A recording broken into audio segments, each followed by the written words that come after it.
এটা মানে তারপরে আমি ভেবেছিলাম যে আমার কোন জিনিসটা বেশি, আমি জাম্প স্ক্যারে অ্যাকচুয়ালি সব থেকে বেশি ভয় পাই। জাম্প স্ক্যারে তো ভয় পায় লোকে। ভূত মানে ভূতটা একবার দেখে নিলে যে ও আছে, এবার একটা থাকে না ভয় যে ও এবার কি করবে, গলা টলা টিপে দেবে, মুখ ফুক চুল ফুল ছিঁড়ে দেবে, কিছু কি এরকম হবে, তার থেকে বের লাগে সাক করে সামনে চলে আসে। আমাকে অনেকে বলেছে যে ভূতের সিনেমা দেখতে পাচ্ছি ভয় পাবো, এটা মোটামুটি আমি এক্সপেক্ট করেই বলছি।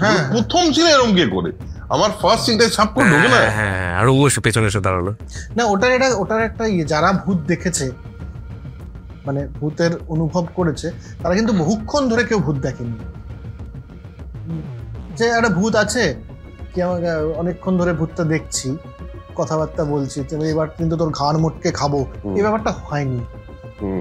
জেনারেলি যারা ভূত দেখেছে যে তারা কিন্তু ওরকম মোমেন্টারি ফ্ল্যাশ দেখেছে শুধু না। এইটা আমি বুঝি না, মানে আমি একদম ভূতে বিশ্বাস করি না খুবই। আর দেখেছিস কোনদিন, মানে কোনোদিন ফিল করেছিস ভূতের ভয়?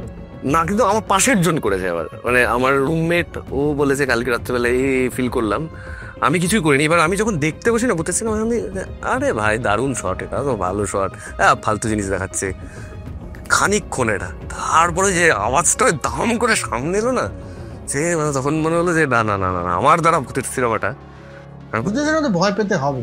হ্যাঁ, এটা তো নিয়ম। আমার কমেডি সিনেমা দেখালো, আমার হাসি পেল না। ইমোশনাল সিনেমা দেখালো, আমার কান্না পেল না। তাদেরকে মানেটা হবে না। ভূতের সিনেমা দেখে ভয় পেতেই গেছি আমি। তোমাদের কিছু এক্সপিরিয়েন্স আছে ভূতের গল্প করতে? কিন্তু হেভি লাগে বলো। আমি এরকম প্রচুর জায়গায় বেশ কিছু ভূতের, আমার প্রথম দিকে মনে হতো ওটা ভূতের এক্সপিরিয়েন্স, পরে আমি বুঝেছি না, ওগুলো কোনো ভূতের এক্সপিরিয়েন্স না, ওগুলো হলো আমার সার্কামস্ট্যান্সিয়াল যে পরিস্থিতি, তাতে যেরকম ভাবে ব্যাপারটা হয়েছে, তাতে মনে হচ্ছে ওটা বোধহয় ভূতের। মেন্টাল প্রজেকশন হয় না? ভয় তো আমাদের খুব কোর একটা ইমোশন, ভয় আমরা সবাই পাই। এবার সেটা ছোটবেলা থেকে ওটা একটা কন্ডিশনিং হয়েছে যে ভয় ব্যাপারটাকে ভূতের মধ্যে তুমি প্রজেক্ট করে দাও। ভয় কাকে পাবে? তুমি ভূতকে পাও। হ্যাঁ, কারণ আমরা তো যেখানে থাকি সেখানে বাঘ সিংহ ঘুরে বেড়াচ্ছে না, ঘোরা ছেড়ে দেয়, বাঘ সিংহ কুমির এ তো ঘুরে বেড়াচ্ছে না চারদিকে। আমার যে ভয় লাগছে বিভিন্ন জিনিসের প্রতি, আমি প্রজেক্ট করবো কোথায়? কোথাও তো একটা প্রজেক্ট। মাছকে তো ভয় পাবে না মানুষের জেনারেলি, মানে ছোট মাছ পিরান্না ছাড়া। রুই মাছকে ভয় পাই হবে না তো? মানে গ্রামেও যারা থাকে তারা কি প্রচুর গৃহপালিত সাপকে ভয় পায়। সাপকে ভয় পায়।